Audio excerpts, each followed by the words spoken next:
Ever wonder what sets the winners apart from the losers? And what does it really mean to be a winner? My name is Federico, and I'm a young, successful entrepreneur passionate about sports, business, mindset, and real estate. If you are just like me and you want to crack the code to victory, then Winning Ways podcast is made for you.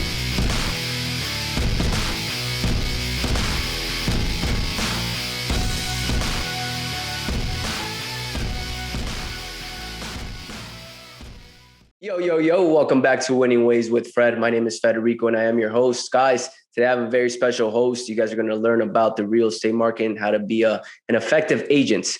But first and foremost, please share the show if you find it valuable. As always, I am not going to run ads here. Once we become a top 3 show, I'm still not going to run ads. I'm going to run it grow it via word of mouth. Without further ado, Ryan, how are you, man? Hey, good. How are you doing? I'm great, man. Thank you for coming on the show. Of course. Yeah, man. So let's get to it. We have a little over 30 minutes. Let's talk about real estate in the New York market, which is where you're at. You're an agent, right, in New York? That's right. Yeah. Awesome, man. So walk us through that. I went through your page, really impressed, man. You're an effective agent. And it seems like you know the ins and outs of how to properly sell and buy homes for your clients. So walk us through that. How'd you start in the real estate field? Yeah, it's a great question. So I got started, I think, let me think, probably when I was 23 years old. I'm 32 now. Nice. And so I got started at that age, like 22, 23, by buying my first multifamily. When I left college, I moved back home to upstate New York. And when I got home, I moved in with my parents, and I decided, like, I don't want to rent. Yeah. I kind of made this decision that I never want to rent if possible. Okay. It didn't feel right for me. And so I kind of went on this search for a multifamily so that I could live in a unit and then rent out the other units. And so I was able to find a pretty great 3-unit that I ended up buying. And I lived in one unit, rented out the rest. And so I was living there for quote unquote free.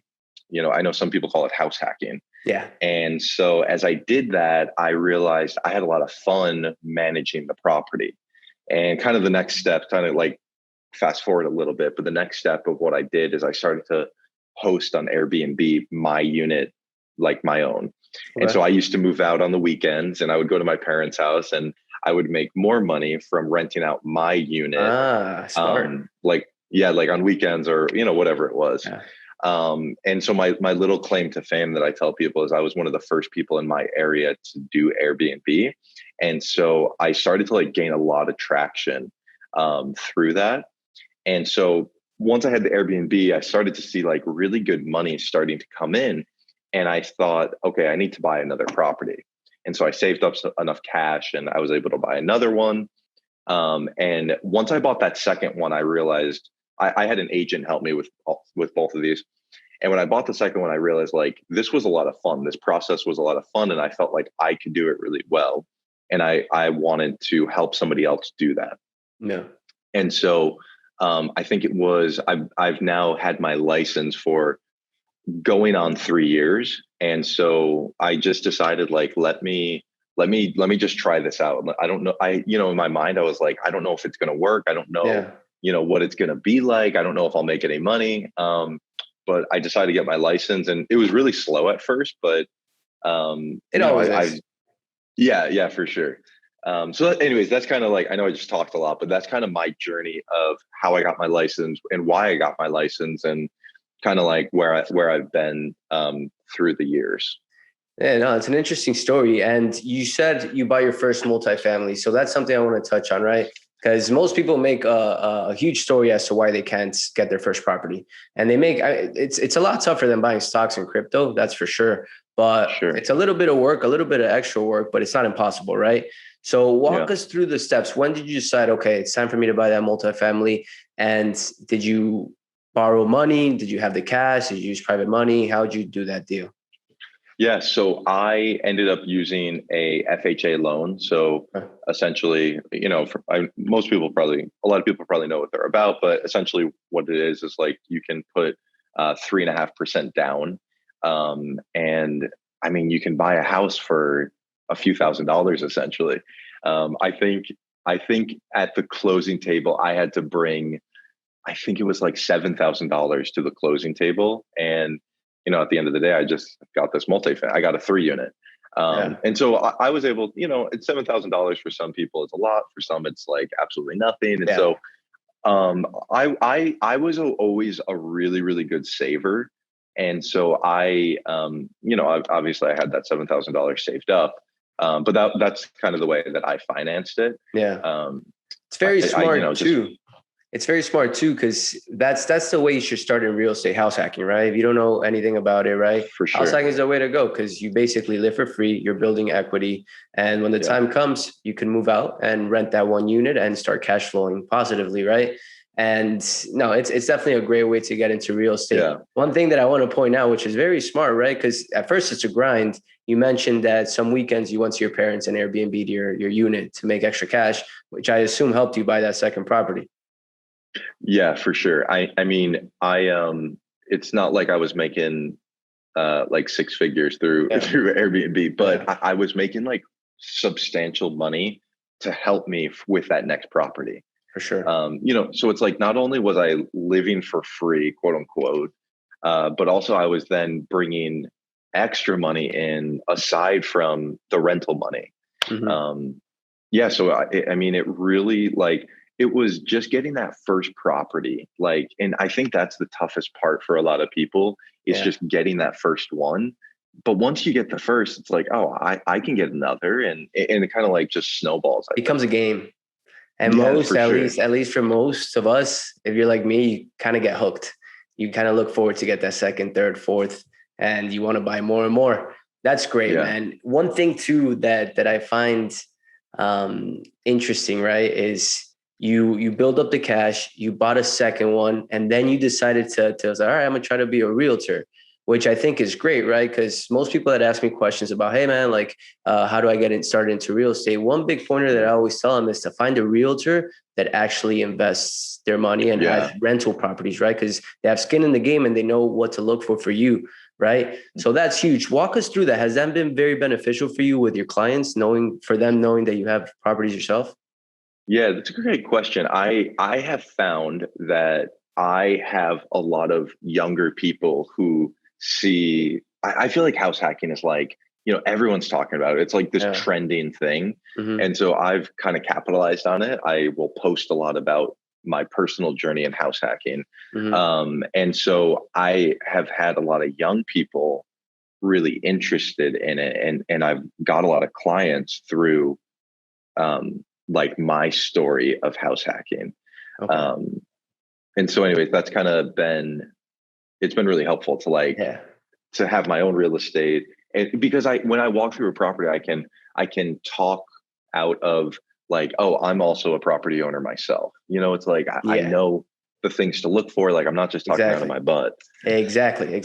And that's a big point. I'm not like, for me, it's like a lot of realtors, they just need more training, right? A lot of them, because I've worked with a bunch, right? And they start sending you deals that really don't even meet your criteria, don't meet the numbers, don't even meet the Right. 1% that you're trying, or the criteria you sent them.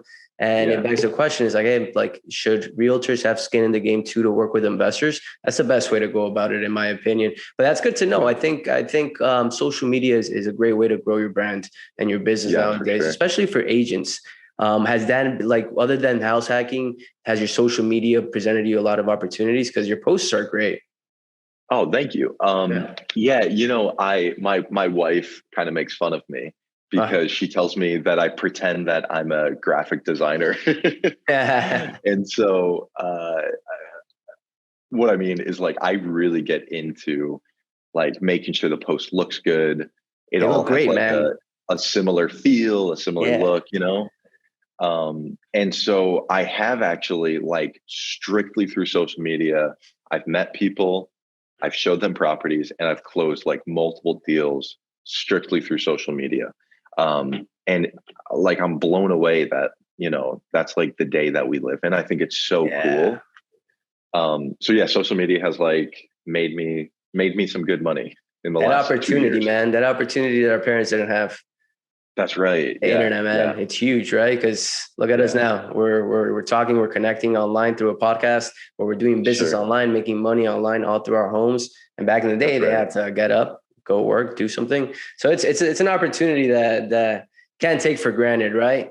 That's Now right. Yeah. let's transition over to the market, right? I'm interested in talking about the New York market. Been Mhm. reading a lot, right? Miami and the Florida market, it's growing. A lot of Yeah. people are migrating here, and there's more people leaving New York than coming in. Is that still Yeah. true? I'm not sure. I haven't read it. I know in California that's the case. In New York, Mhm. I think things are getting back to normal, but I'm not too sure. So walk us through Yeah. that. How is the market looking? Are properties looking to decrease in value because of people are moving out, or what do you see? Yeah. So keep in mind, I am in. It's called upstate New York. Yeah, So I'm in the capital region. sure. There's like three, like not major cities, but like bigger than smaller Yeah, cities. yeah, yeah. And so I'm not in New York City. I'm like 2 hours north of New York, the Big Apple. Yeah. And so the market here um, has in the last year been just on fire, like I think as it has been everywhere. So, and people say on fire, like, what does that actually mean? For me personally, what it means the last year is I will, if I have a buyer client, I'll go walk through a property if they're interested, and it comes on the market on Friday. We look at it on Saturday. By Saturday night, I get an email that there's multiple offers, and offers are due Sunday night. Yeah. And come to find out, it's like a lot of these stories is like there's like 10 offers on one property. And so that's been the story for the last year. And the same goes true for like I've had a couple listings that we'll have probably 15 people walk through, and we have multiple offers the next day. Even right So now in today's day? yeah, Really? yeah, it is Oh, like, we just haven't been able to catch up. So I've told some of my buyer clients, I feel for them. I feel with them that it's so hard to get them a house, yeah. or even multifamilies are even hotter up in this area. Mm-hmm. So yeah, I agree with you. There are a lot of people leaving New York, but because I'm up in upstate, it's a little different. It's more, I feel like it's it's more not suburb. as, yeah, Yeah. for sure. Yeah. It's a little different So than Manhattan. yeah, that's right. Totally. No, I Yeah. get that. And Yep. here, for example, in Florida, I live in South Florida, I live in Miami, Okay. and I do the Tampa market and the Miami market. I moved to Okay. Miami a year ago. It was on fire too. It still is, Yeah. but I gotta say it's slowed down a bit. We were seeing Okay. same Okay. deals like you on a house and a property. A flip we had Yeah. last year in St. Petersburg had 20 offers in less than 48 Sure. hours, right? And Wow. now it's still the same, but it's slowed down a bit. But I Okay. would think, right, like it's just me just assuming, right, that based on people moving into Florida, things would be more Yeah. on fire here. But I Yeah. mean, I wouldn't think that up in New York, in your area, it would still be like that. Yeah. What do I you, think, sorry, go. no, you're good. I think if you list a property correctly, like your asking price, it Yeah. will be a really hot property. There are people who are just like they hear that the market's hot and they list it too high, and it's like it's just going to sit. So Yeah. there definitely is that scenario too, but the majority of people are pricing accurately, and it's on fire. Yeah, but um, that's when a good realtor comes into play. for sure. That's right. As Yeah. a regular Joe, And right? you A and I, homeowner. Exactly. we're good realtors. Yeah. So a homeowner, right? You come in and it's like you have emotions tied into your home and you think it's worth $500,000. That's right. But no, it's not. It's just because you put a pool in it and a garage doesn't mean it added Yeah, yeah. $100,000 in value. That's not how real That's estate right. works, right? But I totally agree with that, right? You put a good price in and it attracts more buyers, more people Yeah, look at it and they increase the bids. And that way you're probably going to get closer to the price you want. that's right. Yeah, absolutely. Awesome, man. Yeah. So the next like 5 to 10 years looking like? Oh, dang. Man, that's a great question. I, uh, wow.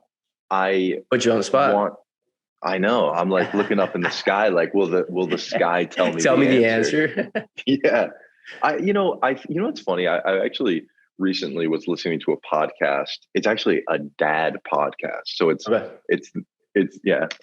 Anyway, it was a dad podcast. And the guy was talking about having like those big, scary goals and those goals that like you're afraid to say out loud. And the things that maybe if you do say them out loud, you're like embarrassed that you just said, this is like Yeah. what I want to do with my life, you Yeah. know? Of course. And so anyways, I kind of feel like this is almost like one of those situations, but I'm confident enough to kind of share like some of that stuff. Do it, man. This is called the winning ways. We want to inspire people to think big, because that's it's Yeah, a lot of us think small, and we're taught to think small, and that's why that's most of good. us live in, not most of us, but a lot of people live an average life.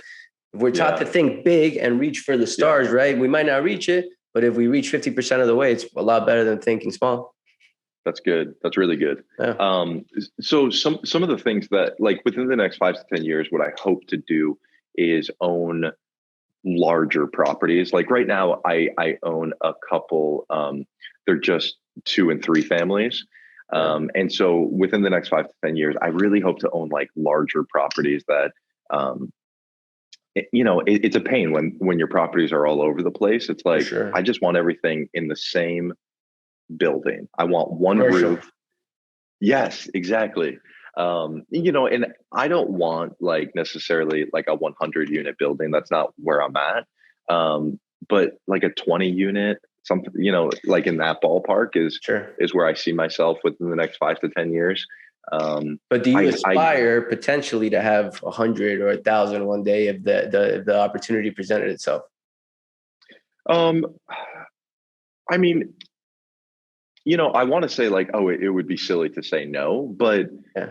I think the life that I desire, Yeah. um, I don't think I care to I care for that necessarily.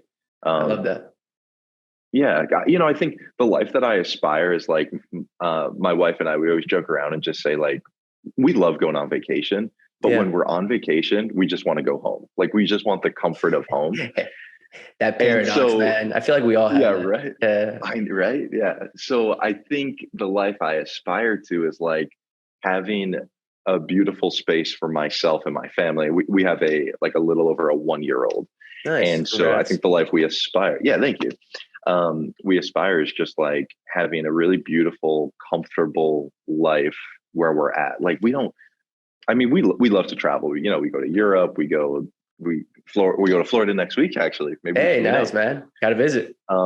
Yeah. So anyways, to answer your question, 5 to 10 years, I think larger properties. And I really, this is kind of like one of those things like, oh, is it scary to say? But I really would like to open my own real estate brokerage. Nice. Um, I love the aspect of branding. I love leading people. Um, and I really love inspiring people too. So Nice, man. I mean, and you that's kind of where speak I'm well, at. man. You present yourself well too. So I could see that long term, man. I think a good point here, right? We all define our wins, right? Yeah. There's no right or wrong answer there. Yeah. You aspire to live a comfortable life with your family, have the bills be paid off, maybe with residual income, and have a Mhm. fulfilled life, right? Some others want a yacht, a plane, and Yeah. all the other stuff, right? We all define our wins, and to think big is to think big in your win, in what your goal is, right? Yeah. So That's for good. you, it's having that family and then potentially open a brokerage, right? And I could definitely see that, man. I 5, 10 years from now, I would bet that you have your own brokerage and you have your multifamilies, and probably even bigger than you expect. Not 20, you'll probably be at 50, 60. I feel Yeah. like that's, how I started the conversation, the pod, saying that beginners overthink the process of real estate and think it's this huge, ginormous Sure. thing. I've been taught, so throughout the journey of my podcast, it's been like 15 episodes really. But Yeah. I've had some pretty cool guests that have 150, $200 million worth of real estate under management. Mm. And it's funny. It's another paradox. They say that the bigger the deal, the easier it is to handle and to buy, Sure. because you have less competition. and the people that are working with you at that point are high-end people. So it's, it's like once you get there, you're maybe going to be like, I could continue growing, and who knows, right? Yeah, for sure. Absolutely. Yeah. So I like to end the podcast, man, with just a question, a simple one, right? What would be one book you recommend to someone starting off their career? Oh man, that's a good question. A book or a podcast or a documentary. It doesn't have to just be a book. If you okay. Wait, can I look at my phone? For sure. Because there's too many. I trust me when I ask this question, most people are like, "Shit, I don't know." Yeah, right. You know what? Let me do this because it'll be easier. There's a couple podcasts that have really, really inspired me. Cool. So can I share two of them? Yeah, man. Am I allowed to? Yeah. I mean, the goal of this is to provide value, right? So if it's going to help them, tell them. That's right. Okay, so I'm going to share two. One has to do with real estate. The other I'll explain. But the one that's really been, I don't know, I guess inspiring to me it's called the Real Estate Agent Podcast, and it's by Michael Montgomery. So I don't know if you've heard of it, but he just gives like really quick, and the episodes are really short. But he gives like just these quick snippets of like inspiration or quick snippets of like, here's how to get more clients, but it's all like practical and it's like stuff you could actually apply like today. And quick, you said, right? And really quick. The episodes are like 10 minutes long. Nice. Yeah. And the other one, it's that dad podcast that I mentioned earlier. Yeah, you started talking about it and then you didn't want to talk about it. So explain it now. Well, I was like, I don't know if you want to talk about dad stuff right now. Man, whatever. So it's called Dad Tired. Okay. Like dead tired, but dad tired. Okay. I don't know if you're a dad, but I'm not. Not yet. It's really tired. One day. Not in the near plans, but one day. Yeah, for sure. So I became a dad, became really tired. And I realized that you have to be really organized as you like grow a family. And so this Dad Tired podcast, it has nothing to do with real estate. However, it's really encouraging and inspiring for people who aren't dads. And it just like encourages you to kind of like reach that next level in your life, which is applicable to anyone, right? But anyways, those are kind of like two podcasts that have really like pushed me to become better, I would say. Nice. No, I mean, if you're not a dad yet, right? My audience is young men, 18 to 30-year-olds. So sure. If you're not a dad yet, you most likely will be. I mean, some of you won't be, but that's okay. But I do feel like once you know you're gonna have a son or a daughter, that like instinct of a man comes out, and you're like, okay, like it's go time. I got to protect my family. I gotta be there for them, and give them the best. That's awesome, man. Ryan, where can my audience find you? What's your Instagram, man? Social media? Yeah. So my Instagram is it's realestate.ryan. So pretty simple, realestate.ryan. I'd love it. Yeah. People, if they want to like DM me or just reach out. My wife and I, we also have a podcast and it's called Getting Real with Ryan and Rosa. It's kind of like pretty simple, right? Yeah. Beautiful. But yeah, those two ways. Nice. Yeah, guys, this will be on the notes as well. Give Ryan a follow. His page is really cool. It's informational, and it's attractive to see. It's aesthetically pleasing to see, and you learn a lot through Ryan as well. Ryan, thank you for coming on the show. Looking forward to having you back one day, man. Thank you. Cool. Have a good day. Ever wonder what sets the winners apart from the losers? And what does it really mean to be a winner? My name is Federico, and I'm a young, successful entrepreneur passionate about sports, business, mindset, and real estate. If you are just like me and you want to crack the code to victory, then Winning Ways Podcast is made for you.